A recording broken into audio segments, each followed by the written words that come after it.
Halo warga YouTube, perkenalkan aku Muhammad Renaldi Hermawan dari Institut Teknologi Kalimantan, program studi informatika.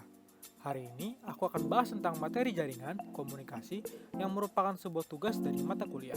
Jadi langsung aja kita ke bahasannya. Yang pertama itu ada IP dan netmask.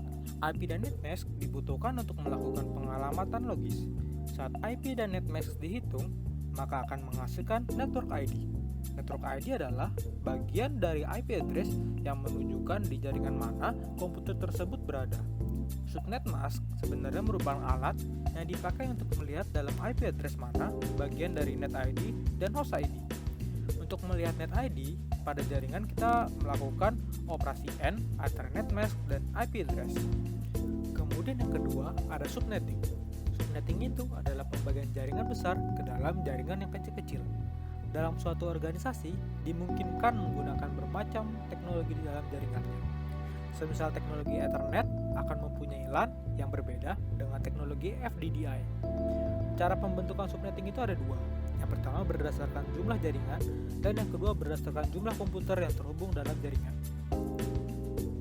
Lanjut ke materi yang ketiga, yaitu routing. Routing adalah fungsi yang bertanggung jawab membawa data melewati sekumpulan jaringan dengan cara memilih jalur terbaik untuk dilewati data. Biasanya, tugas routing dilakukan alat yang namanya router, yang berfungsi untuk menghubungkan dua jaringan atau lebih. Routing itu ada dua macam, yaitu static routing yang dilakukan admin secara manual, dan dynamic routing yang sudah otomatis. Yang keempat, ada transport layer. Transport layer memiliki dua komponen, yaitu port dan socket. Port adalah internal address yang disediakan untuk aplikasi tertentu pada komputer, sedangkan socket adalah kombinasi dari IP address dengan port yang tadi. Selanjutnya ada layer aplikasi. Layer ini berurusan langsung dengan pengguna komputer lewat program. Semua program pada komputer yang berhubungan dengan jaringan termasuk dalam layer aplikasi, seperti HTTP yang berurusan dengan website, TFTP yang digunakan untuk transfer file antara dua device, Telnet yang digunakan untuk koneksi komputer jarak jauh, dan FTP yang digunakan untuk mengirim file. Lalu ada aplikasi DNS. DNS adalah sistem berbentuk database terdistribusi yang akan memetakan atau mengkonversikan nama host ke alamat IP dan sebaliknya. DNS diciptakan sebagai jembatan dari komputer ke manusia karena manusia lebih mudah untuk mengingat nama daripada alamat IP. DNS menggunakan sebuah hierarki untuk pengaturan sistem database terdistribusi yang dimilikinya. Pohon DNS atau DNS tree terdiri dari root level, titik, top level domain atau biasanya com, edu, gov, org atau in.